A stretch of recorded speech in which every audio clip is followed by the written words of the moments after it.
Welcome to the Daily Dish. I'm Shay Pausa. Today in our She Knows Healthy You series, getting the most out of our healthcare dollar. No matter what your stand on healthcare reform, all of us are looking for ways to get the most value for our money. But how do we do that with healthcare?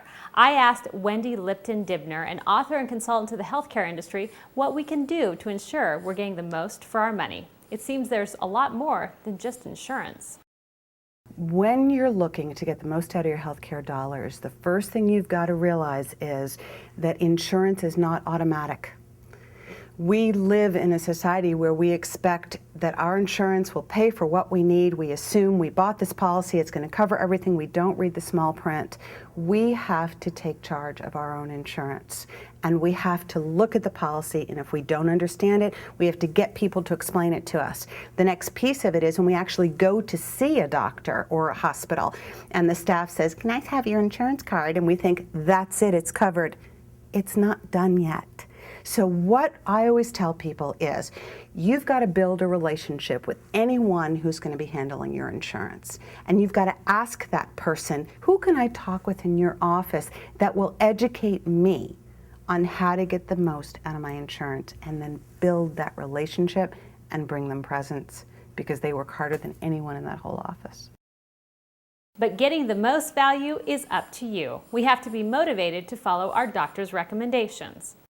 My biggest thing is when I see people who complain about, oh, my healthcare costs are skyrocketing and you should see how much money I have to spend on meds.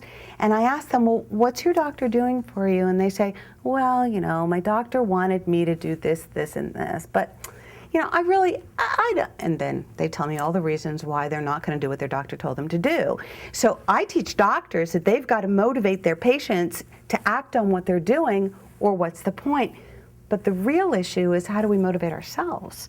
And I think we do that by asking ourselves 3 questions. And the first question is, if you woke up tomorrow morning and magically were better, magically had gotten past whatever it is you went there for, how would your life be different? And by asking yourself that question, you start to look at all of the real whys for being healthy, and you start to find your own motivation.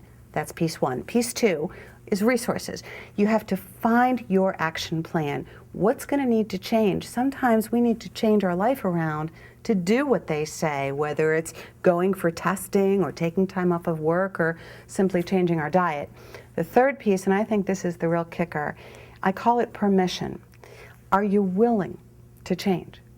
You know, what do you need to say to yourself to get out of your own way and help yourself be willing to get what you truly want? Desire plus resources plus permission. When you put the 3 together, you take action. For more information to stay in the best possible health, be sure to visit the She Knows Health channel. Thanks for sharing part of your day with us. I'm Shay Pausa. I'll see you back here next time. You've been watching She Knows TV. For more She Knows Daily Dish, go to sheknows.com. Be sure to follow She Knows and Shay on Facebook and Twitter.